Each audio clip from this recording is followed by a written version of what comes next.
All right. Hello, everybody. So this entire program is basically to help all the IMA call getters, and also in general for anybody looking for how they should be preparing for IM interviews. All right. So my name is Ashwin, and these are my colleagues here. I mean, we're all classmates. We've all got into IMA over the last couple of years. So we'll just share our experiences. You can ask your questions, and we'll try and answer them as much as we can to the best of our abilities. All right, so a quick introduction. My name is Ashwin. I graduated in 2019 as an electronics and communication engineer from PES University, Bangalore. I worked for a couple of years in Cisco Systems. I had cracked CAT 2019. I got an admission then and then deferred for a year. So that's basically about me. I will be interning at Jupiter Capital this year. Hi everyone, I'm Sahil Dikshit. I was born and brought up in Pune, and I did my majors in chemical engineering from IIT Bombay. I joined IMA as a fresher directly last year, and I'll be interning at parent company this summer. Has been a really enthralling experience so far, and hope to clarify at least some of the doubts you guys might be having. Hi, I'm Shivani Agarwal. I'm from Mumbai. I did my engineering from VJTI in electronics and telecommunication. And after working at PwC for 2 years, I joined IIM Ahmedabad.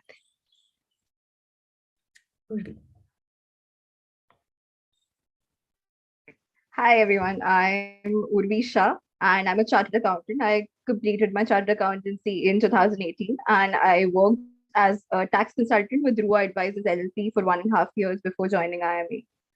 For summers, I'll be interning with Blackstone Group. And these are my classmates, and we had really great experience till now. All right, how we've planned to conduct this is we'll talk about the different buckets that are typically what you have to prepare for an interview, and we'll give you our experiences about it, and how we prepared, and how maybe a bit of how the interviews went in that direction. I mean, the kind of questions that came up for us. Any type of questions, like I said, please do put in the chat, and we'll discuss it at the end of each bucket. That's the plan. All right, so we'll start with the biggest question that everybody has to prepare for. The HR questions, basically in terms, the typical kind of questions that you receive.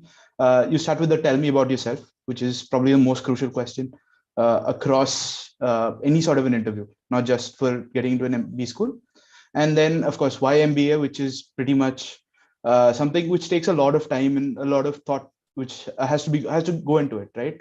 And along with that, there are other questions like what are your strengths, weaknesses, etc.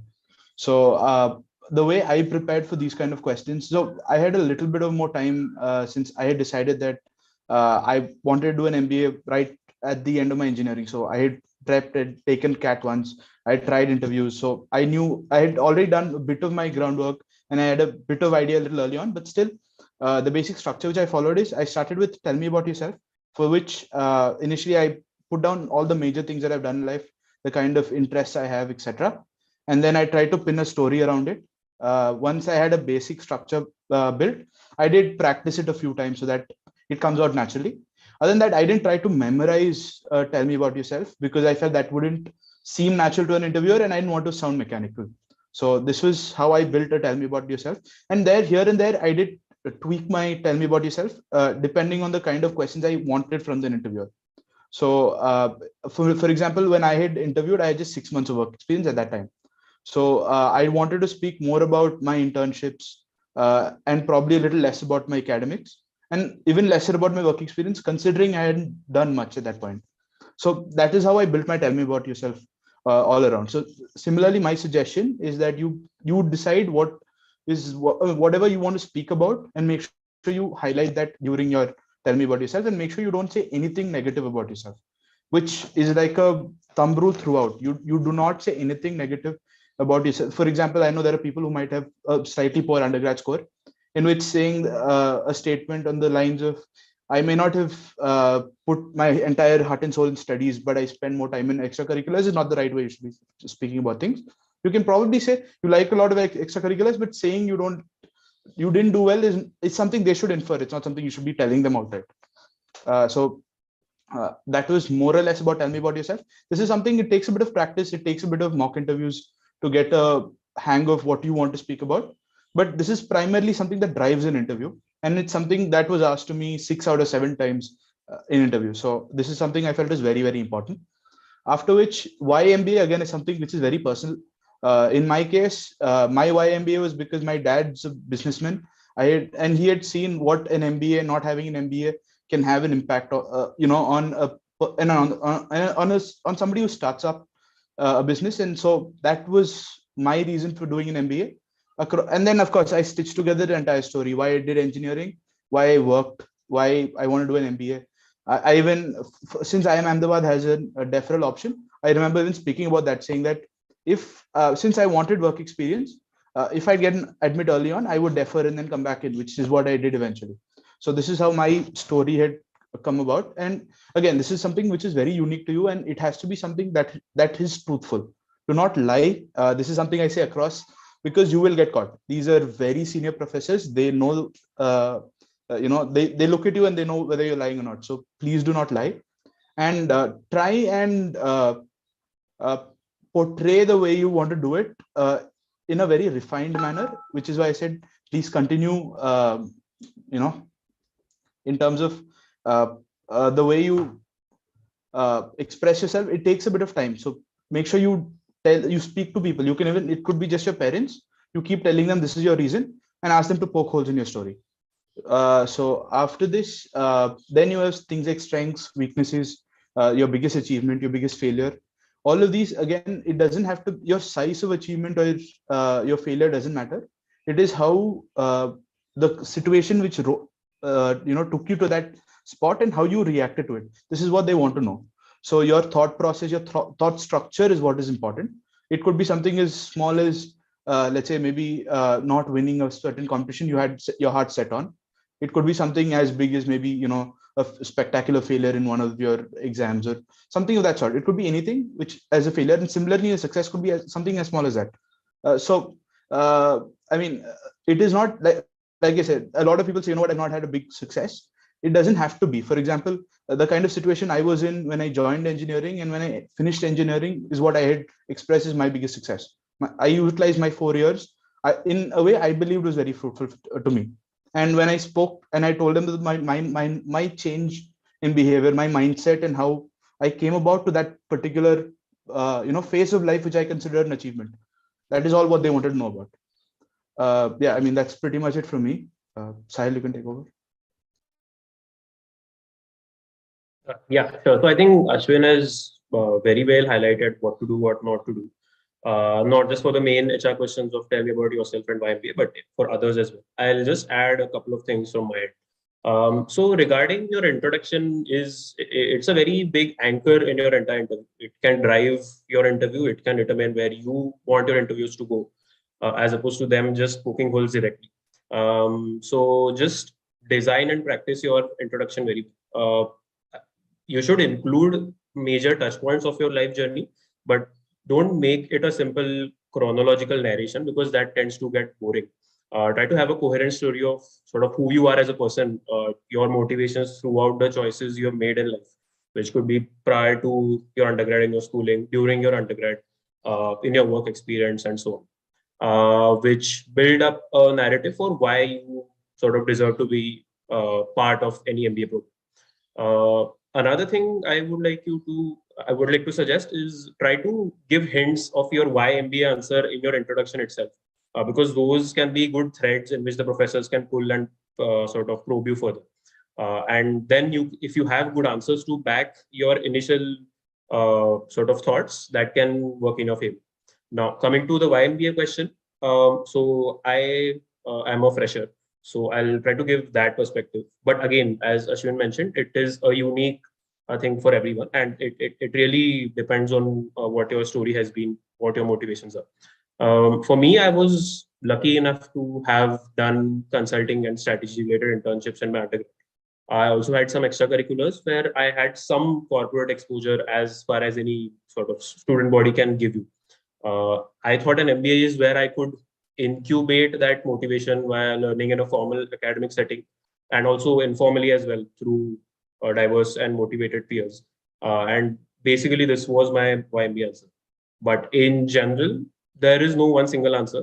I think you should just have an honest reflection of life so far and also try to chart out a likely future path, which could be a specific job sector or entrepreneurship or just learning and so on. Another thing which really helped me in all of my interviews is not restricting YMBA to just the question of YMBA. Try to link your motivations while you're giving other answers as well. So, for example, I was asked about one of my internships, and one of my learnings I mentioned from the internship was to watch my manager and how he used to perform his tasks and so on, which sort of motivated me to go through a formal MBA program. This is just an example. You can try to link your YMBA story to other answers as well. Finally, also include why MBA now. For a fresher, it's just the basic question of why not do it with work experience. But even if you have experience, especially for IMA, the option for deferral is there. So be prepared with your answer for why MBA now and why that particular B school.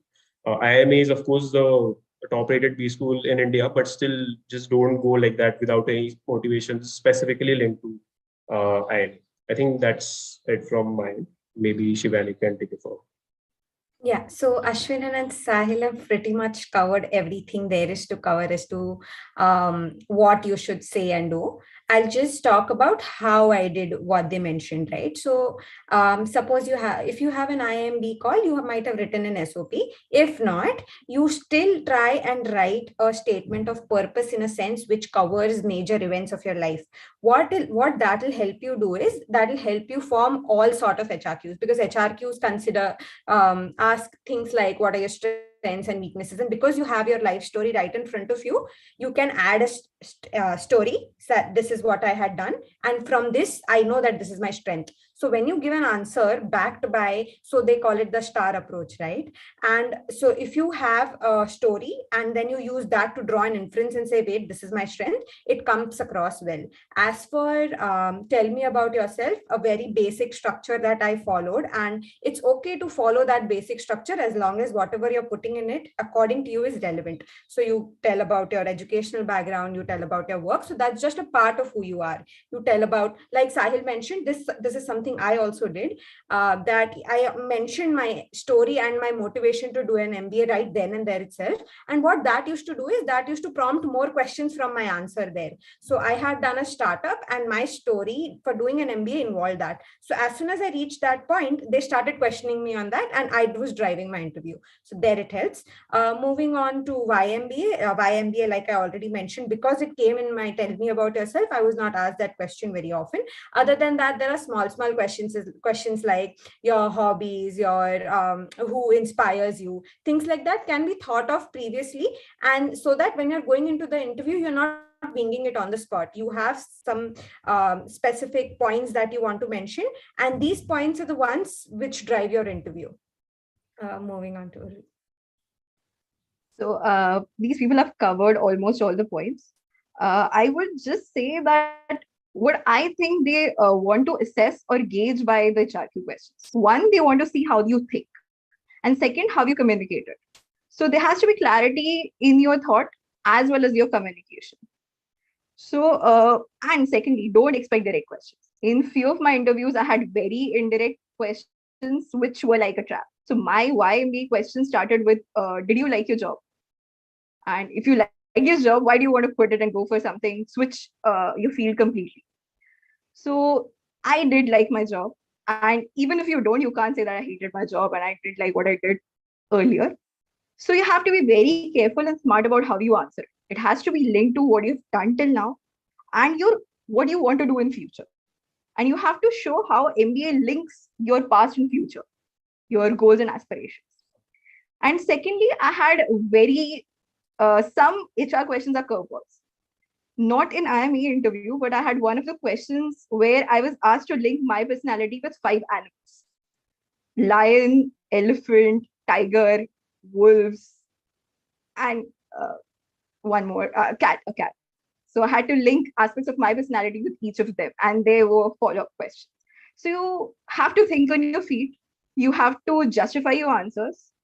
And basically, your story should not be somebody else's story. Your story should be your story. So if you say something in your story that I take risks, and then when you are asked to link yourself to a lion, if you're not able to link that point, then they will be able to poke holes in your story. So be smart about how to answer these questions.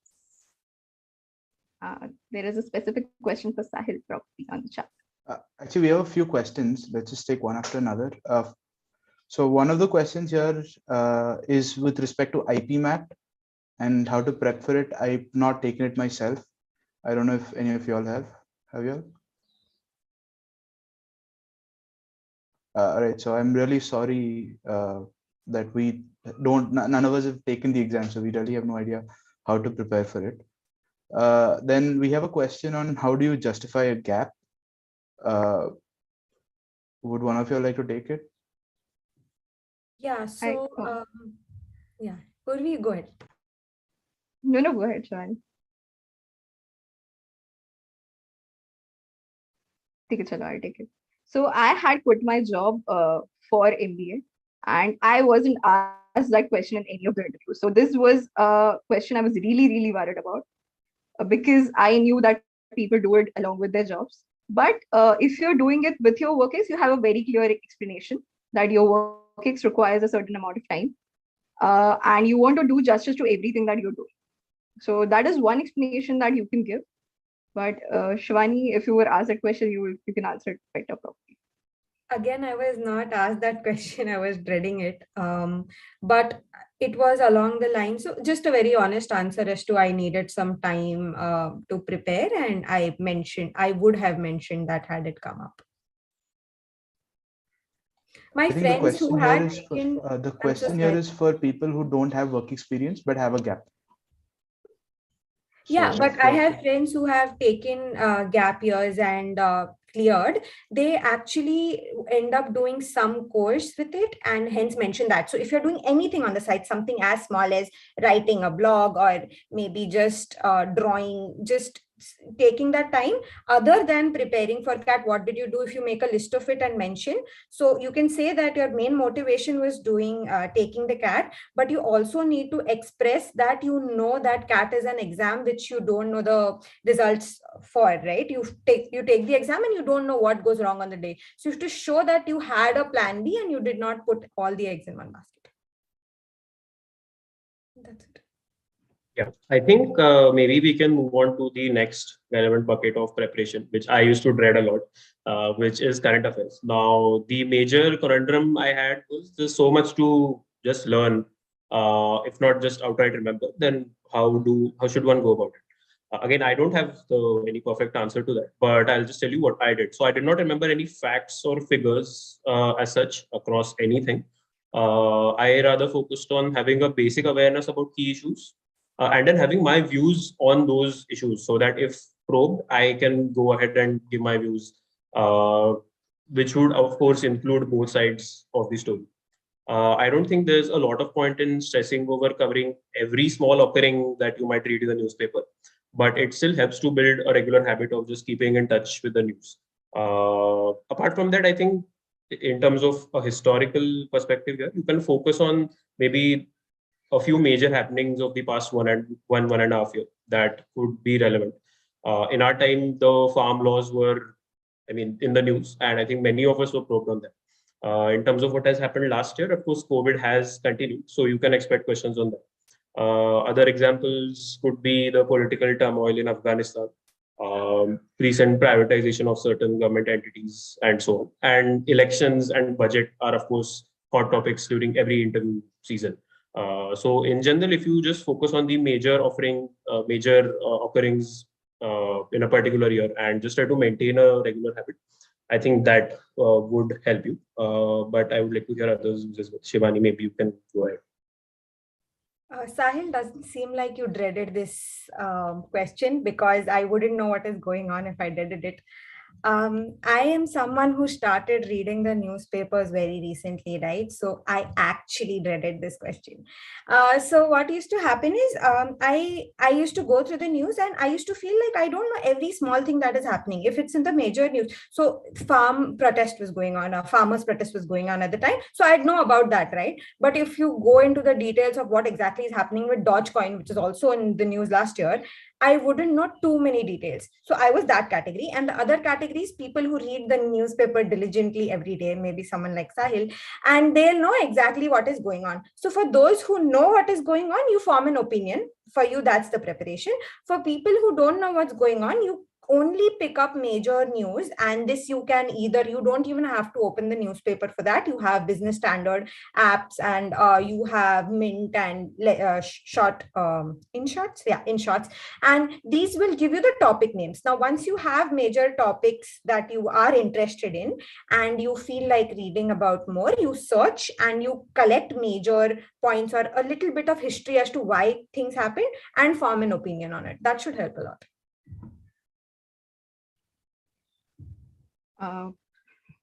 Okay, I'll go next. So again, I'm not a very diligent newspaper reader, but I was aware of what is going on in fields related to my domain. So I'm a chartered accountant. So budget is something I should be thorough with. Tax updates are something I should be thorough with. And even from what I noticed with my interview experiences was panel customized their current affairs questions according to your profile. So I was asked a lot of questions on banks and NPAs and tax reforms in the budget. And they also look at where you're from. And if there are elections going on in your state or in your municipal elections in your locality, they will ask you questions on that. You're supposed to know stuff, but they are reasonable. You're supposed to know stuff that is related to you. Farm protests and something is, it is something which has widespread implications on each and every one. So there are some, Fed is lowering the interest rates, you're supposed to know that. But you're not supposed to know each and every single thing. What relates to your domain is something you should be thorough. That is what I observed. Yeah, I had a very similar experience to Urvi. I was asked questions on network security and stuff like that, especially the Pegasus. Things were more on security, etc. Because I came from Cisco, and Cisco has a lot of, and my work also is related to that. So again, anything related to your work, the firms that you work for, and anything in that domain is very, very important. I was also asked a lot of, again, the way I prepared for, well, I prepared a little unconventionally in the sense that I didn't actually read newspapers. I would watch the news with my father and I would have a discussion with him. So that kind of covered most topics, and we had a debate which kind of covered both sides of most topics. So that's how I had prepared. And this is something I did for a long time. So it really wasn't something I had to build up on in the last moment.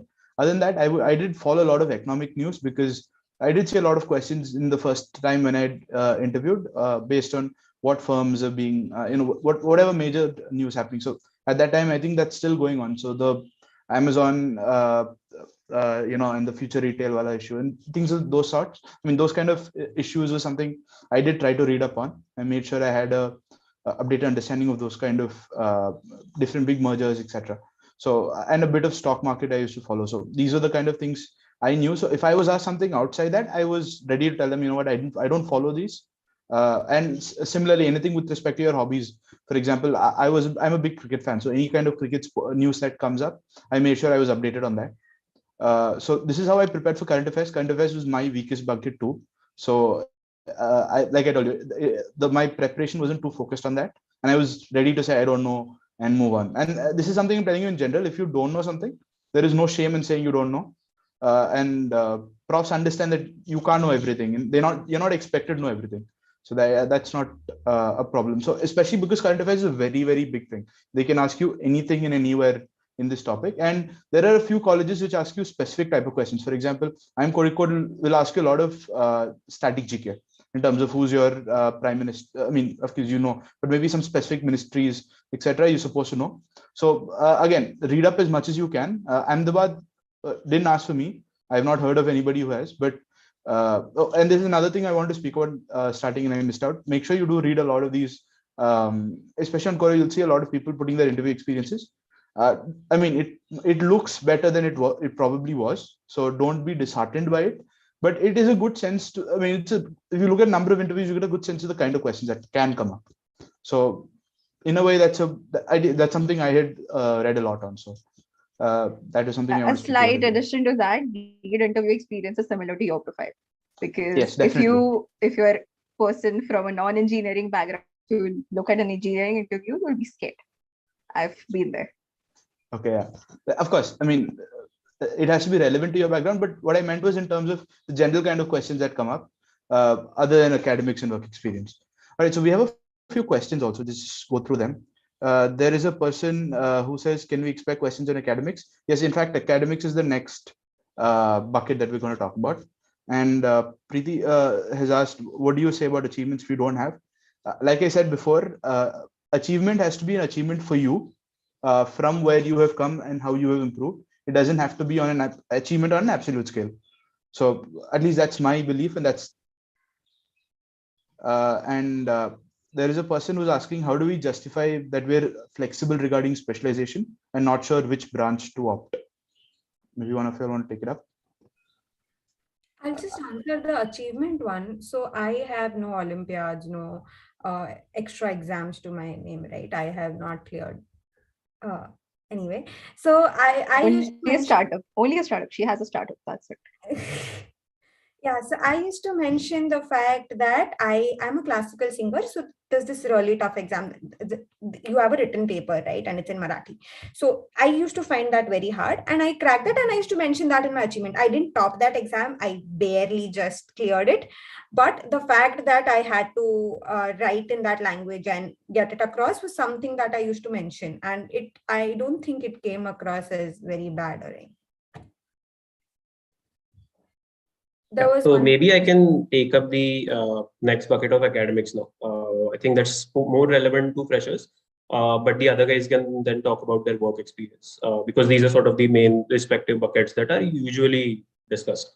So for academics, I think the general strategy is to pick 2 or 3 subjects that you like or are good at, and then expect questions on that. But also expect some questions on any basic bread and butter subjects in your discipline.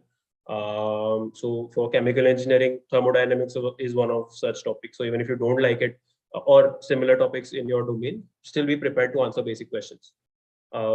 In case you have the opportunity to do so, I suggest you to pick topics which show an inclination towards management. So I was asked in my IIM Ahmedabad interview as to which subject I like the most, and I talked about a course which was basically a project which incorporated engineering aspects with business aspects, sort of a holistic view of how a chemical plant functions.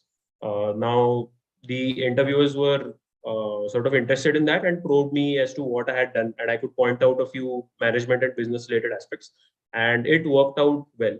Similarly, if you have done some minors in economics or finance and are prepared to defend your knowledge about that, that can sort of indirectly contribute to your YMBA answer because you're showing an academic inclination as well. In addition, I think you might also benefit from just understanding the industry of your specialization. So in my IIM Ahmedabad interview, around 10 minutes was spent just on trends in the Indian chemical industry.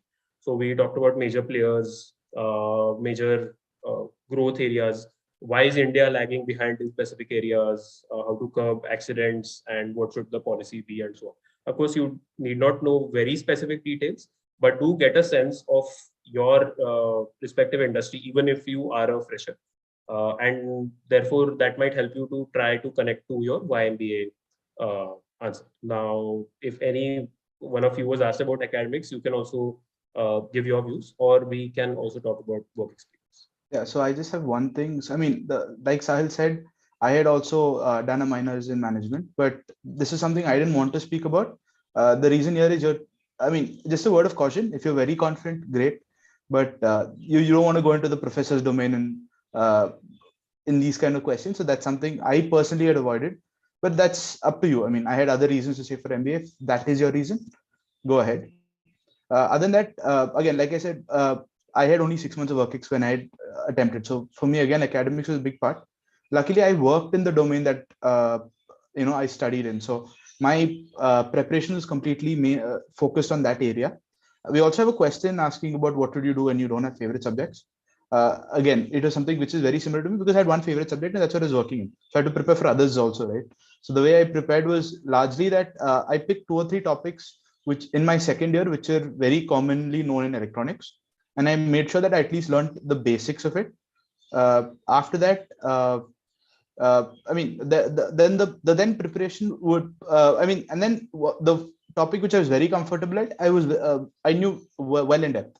So the questions, see, one thing you have to understand is profs also will not know a lot of in-depth technical questions. At least when it comes to engineering, might be a different matter when if you're a CA or if you're a commerce student. But for an engineer, you can expect that, let's say, a chemical or an electronics or a mechanical engineer, the kind of depth your questions can go will be to a very small limit. I mean, typically your second year subjects should be enough, which are very basics, and the prof will and if you're an electronics student, things like how a transistor works, the different types of transistors, different basic configurations and stuff like that should be enough.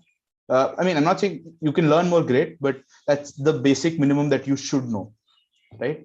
Yeah, I mean, that's how I had prepared.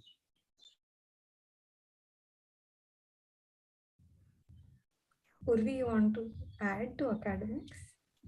Yeah, so my interview experience was a combination of acads and workings. So I had worked in taxation and I also studied taxation as a subject. And 30 minutes of my interview went on that. It was very structured in the sense that they asked me, they gave me a hypothetical situation and asked me to evaluate the tax perspectives of the entire transaction. And then they drilled down. It was a 5-6 level drilling. So the conversation went to residential status for taxation, DTAAs, everything. Apparently, my interviewer fell in the category who knew everything about taxation. So that worked in my favor. And I wasn't asked which is my favorite subject. They picked the subject and started grilling me on it. And if you have a favorite subject, do go in that direction. If the interview goes that way, it is good for you. You don't have to answer those current affairs or quant questions. You can answer the questions that you like, and you can show the depth in which you've gone in evaluating those things in your workings or your academics. That is it for me. Yeah, I'll just quickly answer what if you don't have a favorite subject, because I personally didn't like one subject altogether, but there were small topics I liked. So whenever I was asked a question, so I was asked about Ethernet, even after having 1.5 year of work, 1.5 years of work, I was asked about Ethernet and I didn't remember the technology as much. So I said, I don't know. He said 4 years of engineering and you don't know Ethernet, how Ethernet works. So I told him I didn't like that subject as much. I like the antenna topic. So he moved on to that topic and he asked me more there. That's why we suggest you have a favorite subject, because it's rarely that they ask, oh, what should we ask you, right? So if you have a favorite subject and if you're stuck somewhere or if they cross question, you can just say, I like this, can we move? Obviously not that way, but just saying that, oh, I used to like this topic better and I know more about this. Sometimes they take the bait, sometimes they don't, but you have a fighting chance. All right, we'll also talk about WorkX related questions. So few of the things we want to talk about, at least the way I had prepared for WorkX related questions is one, what does my company do? What are the different domains they're in, the different type of products they work with? And then I also, what is my department? Where exactly does it fit in the organization? And of course, in my department, how does my work affect my customers, etc. So I was in network consulting. So how exactly do I deal with customers? How is the revenue generation? And those are the kind of things I had learned up on. This is something you should know more or less, but still make sure there are no gaps in your knowledge here. Other than that, the industry your firm is in, you should know a little bit about it. You should know how much, and basic things like what's the stock price of the firm you're working in, etc. are some things you have to know. This is something I was asked, I think, in 2 or 3 interviews. So you cannot not know these kind of things. What's the, for example, is it a Fortune 500 firm? If so, what do you mean by, like what's the market capitalization, etc. So these are basic things you have to know. Other than that, yeah, it's mainly about what you do and how well you can explain it. So make sure you speak to people, and if you would speak to a person who doesn't know what you're doing and they understand, that's the end purpose. I'll just quickly add into that because I was asked the stock price of my firm, and guess what? I used to work at PwC. It's a private limited company. So be careful whether stock price. Okay. Other than that, when you're talking about your company and your role, when they ask you about your work ex, you will go into your role, right? And it's possible they don't know much about that. And that's what happened with me. So they come back to the company. Everybody knows about the audit part of PwC and everything that went on in the news. So my interview used to go there. They used to ask me about why do so many companies like the big four get into trouble? Why does this happen? And it used to go towards a finance side and about CA and everything. Whereas I was working in tech advisory, which is very different. And obviously there I cannot say I don't have an opinion about this or I don't want to talk about this because this not my work. So having a basic idea of what your company does holistically is good. And if you are in tech advisory or those sort of roles, you know your product. So my product was SAP. I used to code and work there, right? So I need to know about the market share of my product and what it will do in the future and related problems. I think, yeah, that's all I have to say. So for WorkX, it is used to gauge two things again. One, how technically strong you are, and second, how you work in a professional setting, how you work in a team. So I was asked a lot of questions on what kind of assignments I did, what was my role in it, what happened when there was a conflict, how did I deal with superiors who did not accept my opinions, a lot of questions on that. And I was also asked a few questions on gender roles in workplaces. So be careful about how you answer these questions and be prepared. WorkX means everything. One of the interviewer had my firm's page open and asked me how the name Dhruva was kept. What is the story behind that name? It was an acronym of the founders, and I knew the story. So they can ask you anything and everything about your firm. And if you are a public company, then everything. And secondly, if you're working in a conglomerate, you should know basic stuff about other divisions as well. So even if you're working in the power sector, you should know a little bit about the pharma sector as well. This doesn't happen very often, but I have seen it happening in a few of my friends' cases. And that's it. So be thorough with the company you're working with on the assignments and the industry you're working in. All right, we have a few questions which we can pick up. Should we be going for WorkX or MBA after undergrad? I think Sahil, you can give your version of why, and maybe one of y'all can give why with WorkX. We'll quickly go through the questions. Yeah, you see a lot of junk questions as well. Here again, it really depends on what your background is and what you really want to do. The way I saw it, I wanted to experience a steeper learning curve earlier in my career, which was one of the primary reasons I went for it.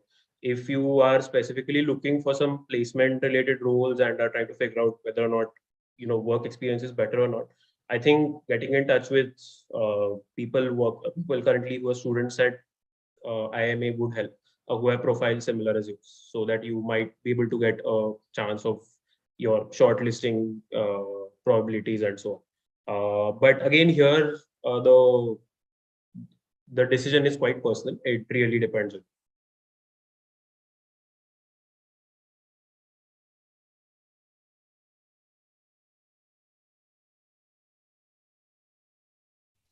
Right. I'll tell you why I had opted for a deferral, which meant that I came in with WorkX.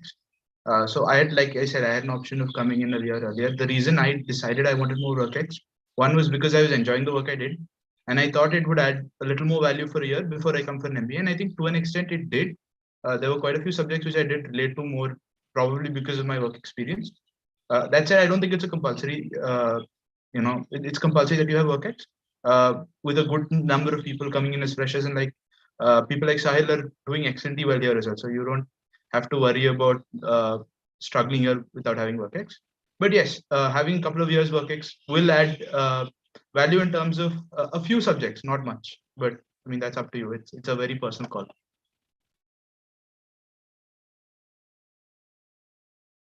Next question, Ashwin.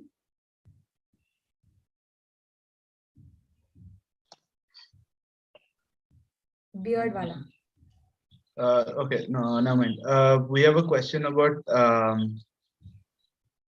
just 1 second. Just way too much junk here. Okay, how do we justify that we're flexible regarding specialization? I think this was asked before we couldn't answer. Could one of you all take that? So I have in some interviews said that I'm not sure, and in some I have talked about management consulting, and that is not what I ended up taking, right? So that answer has to be thought of in what will fit into your story.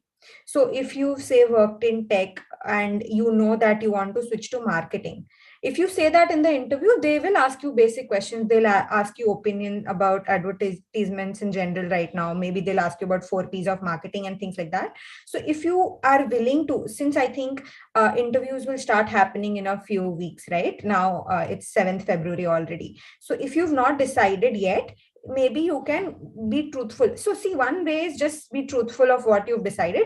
But then if you're saying one particular stream, be prepared to answer questions. So if you're saying consulting, you might have to know the BCG matrix, or maybe if you're saying I want to work in McKinsey, you might have to know a bit about the company, about when it was started, how it grew. If you're saying you want to work at Bain, you need to know the backstory.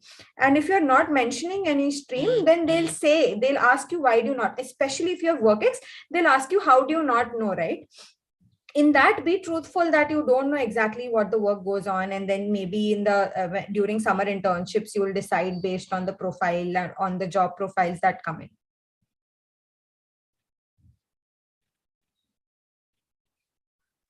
Also, Shivani, there's a personal question to you. How do you say that you have a startup? Because in the cat form, there's only work experience. So how did you speak? Oh, you can't add your startup in the cat form.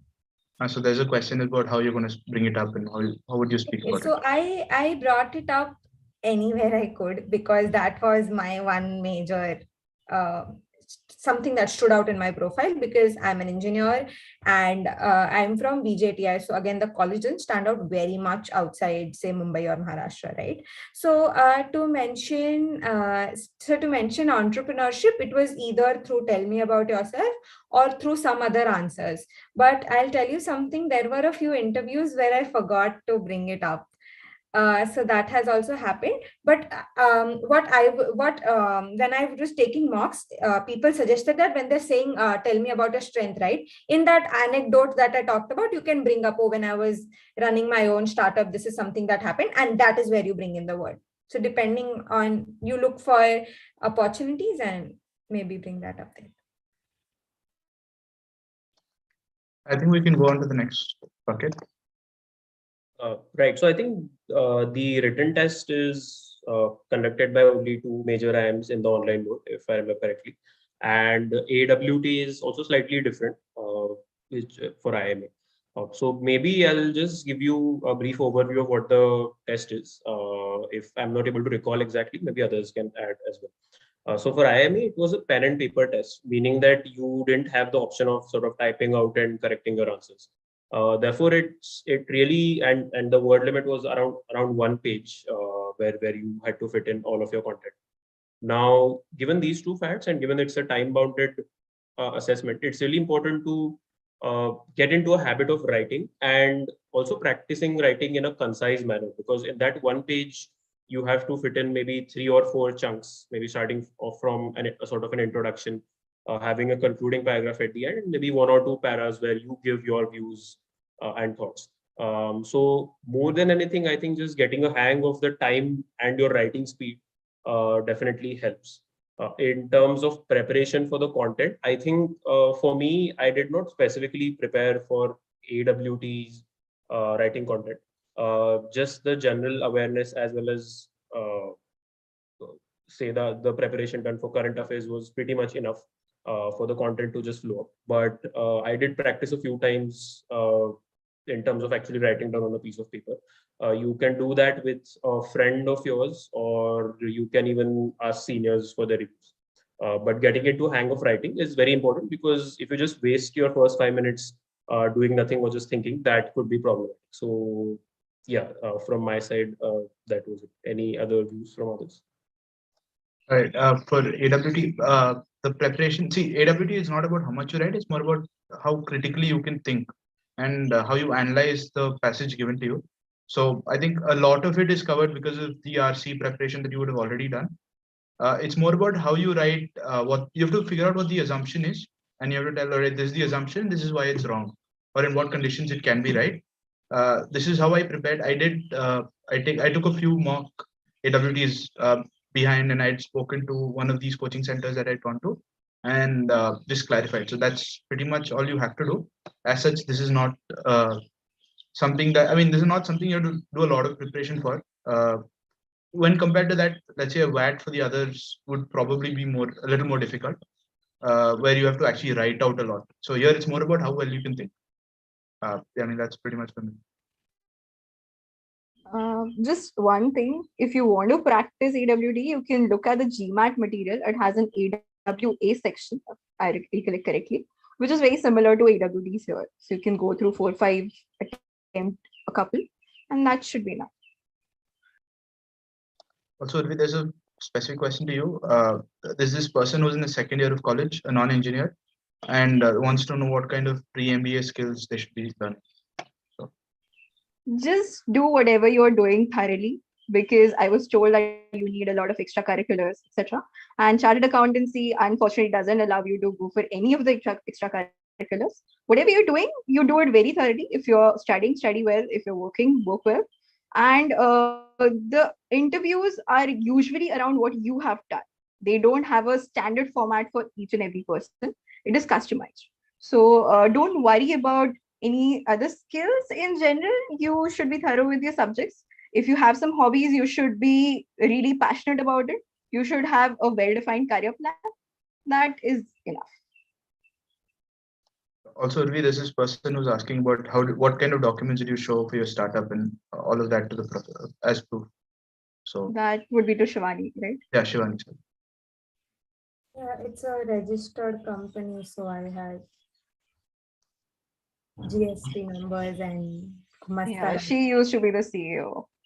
Yeah, so I mean, that's who this person has asked you show all your documents. You can find it on it. Yes, you need extensive proof for everything. They spoke to my CA, they spoke to, they required the official documents on the government website, and they ensure that you're downloading the sites from the website. So at Ahmedabad, the checking is done very, very, very extensively. So there is no point trying to fib even a bit anywhere. Best not to risk it at all. All right. Yeah, I think that's pretty much it in terms of questions. If there's anyone, we can wait for a couple of minutes while we are concluding. You can always ask questions. I mean, which we can. So I think let's do a roundup of just concluding remarks as to what you would have done differently. There's one last question. Sure. What kind of questions did you ask your panelists at the end of the interview? Personally, I said I have no questions, thank you, and they were also very happy. I mean, they just want to finish it, kind of a situation. But yeah, I personally believe this is a very. I mean, people believe that you can ask some sort of question which gives you brownie points. I personally don't believe in that. Like I said, I like to be very truthful here. I said I don't have any questions and moved on because I don't think I personally didn't feel there's any question that a prof could answer, which I probably couldn't find on the internet or I couldn't ask from a friend. So that's how it worked. Yeah, I largely agree with Ashwin. I just had one question at the end of my Ahmedabad interview, which was just how are you doing in the sense that this online mode is different for process for interview. I had no agenda behind this question, nor was I expecting any brownie points, but they did give their actual feedback as to how the process is different, what IIME has done differently this year, why they are going ahead with sort of physical interviews in the sense that hiring video conferencing locations where candidates actually go, as opposed to just interviewing from home and so on. So it's not a make or break question in any way. If you have something genuinely to ask, go ahead. But as Ashwin said, there's no point to just ask a very obvious question just to make use of that opportunity. It's entirely up to you, but be wise in what you ask. Sahil, I would have expected something more existential from you. This is disappointing. So in my case, after my Ahmedabad interview was a stress interview. Actually, most of my interviews were stress interviews. At the end of the Ahmedabad interview, they asked me, do I have any questions? I said, no, I don't have any questions. They said, that means you're not a curious person. You don't want to know anything about the institute, or you think that we professors know nothing. So they said that. I said, sir, actually, I'm a very curious person and I have a lot of questions. I'll ask them to you once I reach the institute. So we had a very good laugh and ended on a high note.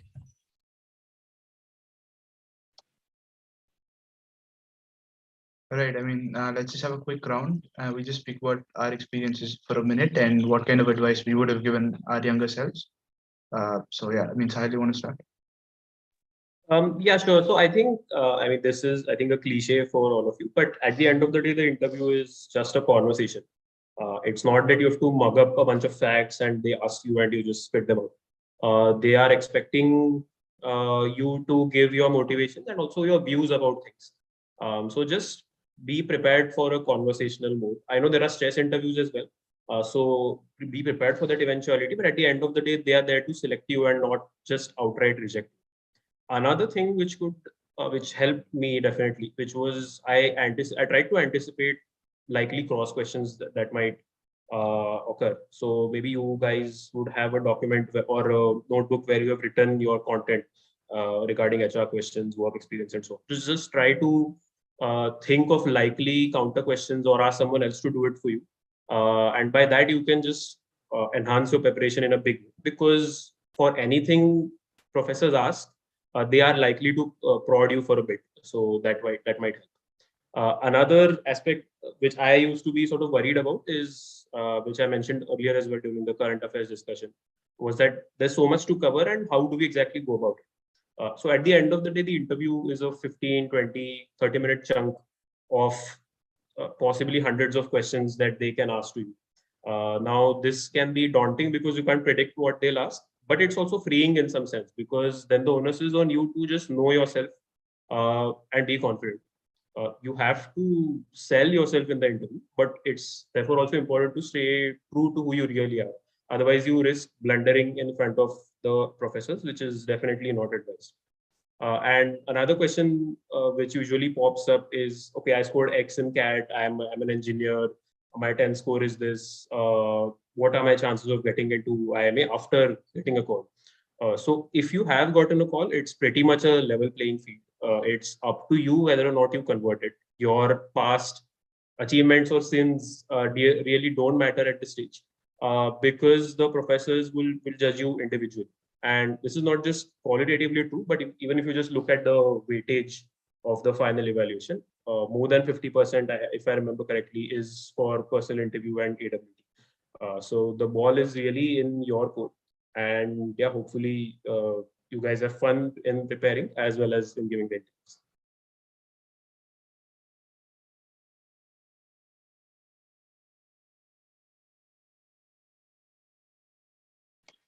All right, I'll go next. So personally, I couldn't have done better in CAT. So my point was I was very tensed when I was preparing for interviews, thinking that, I have to get in that year. I think I took a lot of stress, which meant that I prepared a lot. So personally, that was a good thing. But I might have taken too much stress now thinking back because most of my interviews revolved around me and things about me, which I should have known. So none of it was, I remember spending a lot of time learning random facts, which never would have occurred to the interviewer, to be fair. It was just, and like Urvi said, I mean, I did look at a lot of interviews which scared me because they asked questions which are totally irrelevant to me. But I still was scared and I tried to prep, which I might have ended up really burning myself out at that point, which is something I wouldn't suggest from y'all because trust me, once you come here, you're going to burn yourself out. So, but yeah, so do relax. That said, don't, be lax with your prep. Do take it a bit lightly. And one more thing is don't try to predict whether you'll get in or not, depending on your interview, because interviews that I've done very well, I believed I've done very well, I haven't scored that high. And some which I believed I've done really badly, I've ended up scoring high. So that is not something you should be too tensed about. And yeah, and try not to think too much about once an interview is over, try not to dwell on that when you continue, because it has happened that one bad interview might end up in you taking it forward, and then you'll have a string of bad interviews which you don't want to happen. Like I said, that bad interview might have been good. You don't know, right? So that's the only major suggestion I have. I think Sahil and Ashwin have covered pretty much everything that we did wrong at that point of time, like stressing too much, second guessing our interview experiences, reading what other people had gone through. All these things build up a lot of stress, and it is a long process. These interviews go on for a month. So if you take into account all the IIMs, it is a long process. You can't spend all these time worrying about stuff. You have to do what's your best, your level best. And that is enough. Trust me, that is enough. So be confident, don't stress a lot, and don't talk to people who stress you out. Identify these people and stay away from them. That is it. As for me, the advice that I'd give my younger self is around this time last year, I was worried about why my interview was scheduled sooner than the others. So I had my interview in the last week of February, and I knew friends who were going to be interviewed in March and April, and I thought my interview is sooner and I won't have time to prepare, and hence I won't get in. And all those anxious thoughts and everything, those don't matter, right? And the other thing that everybody else here mentioned is looking at other interviews and getting scared. So the expectations are different. So I used to get scared that my co-curricular is not as full. I don't have achievements when it comes to extracurricular co-curricular exams, and that's okay, right? Because then the expectations from you will be different.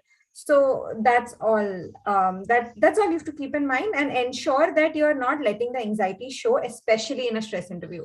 So one thing that I kept constant was I kept smiling, and it was okay if the person was cross questioning me. So in middle of my YMBA answers, professors were telling me, "Arey, ye to sab bolte hain. This is crap. This is globe. This is not important." It's okay. It's okay to just take in, smile, move on. It's okay not to dwell on it or get defensive. Ensure that you don't get defensive. That's important. We'll take a last couple of questions. So there's one person who's asked, have you applied to any other college? How do you answer a question? Have you applied to other colleges? And did you receive calls from any of them? So personally, I was asked this once in my XLRI interview, and it was in a different format. I was asked, if you have offers from HEC Paris, IIM Ahmedabad, and XLRI, which would you pick? And I was very honest there. I said, I have no intention of going abroad, and I would pick IIM over XLRI. And in fact, the interviewer was very happy with it. In fact, this similar question was asked to a friend of mine, where he said he would pick Calcutta over XLRI, and he was from Calcutta. So the interviewer had told him that as well at the end, that if you had told me XLRI, I wouldn't have believed you. So yeah, I mean, don't lie, be truthful. It will not work against you. They're not very petty. They will give you an offer if they feel you'll be a value add. So don't worry about that. There's also a question about IIM FABM, but I have no idea about it. I have not applied for it. So maybe if you all have, one of you all can take it. But yeah, these are two questions.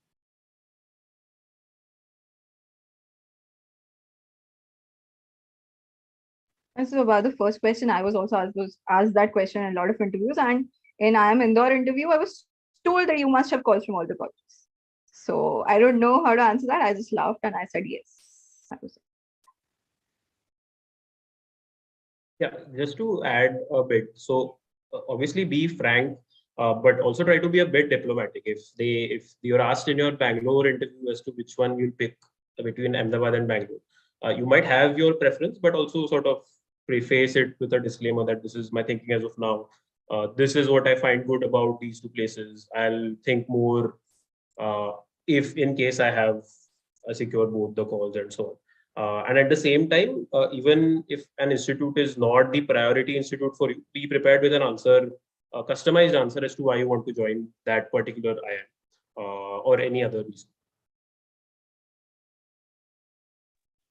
For me, my answer was, so I wanted to go to IIM Calcutta because this was my third attempt and I had not received a call from IIM Ahmedabad before this.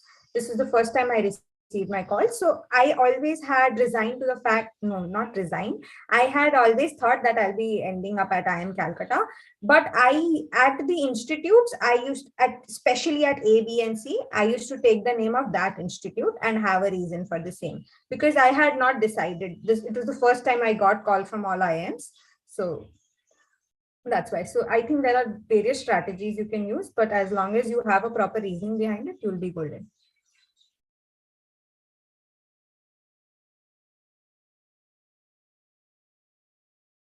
I think that's about it from our end. If you have any further doubts, you can reach out to any one of us or any of current students or alums from any of the schools. They'll definitely help you out because everyone has gone through the same process. Yes, You'll also and notice that most of the people on the chat are IMA students. Most of our classmates are there. Do ask any kind of question you want, especially Nihal, Shubham, Milan, Vaibhav, Goshan, Somjit, Sushant, Rajashri, Ayush, Devashish, Sridhar, Vaibhav. All of these are our batchmates. Please go ahead and ask any question you want. And Ashwin here is the mentorship cell head.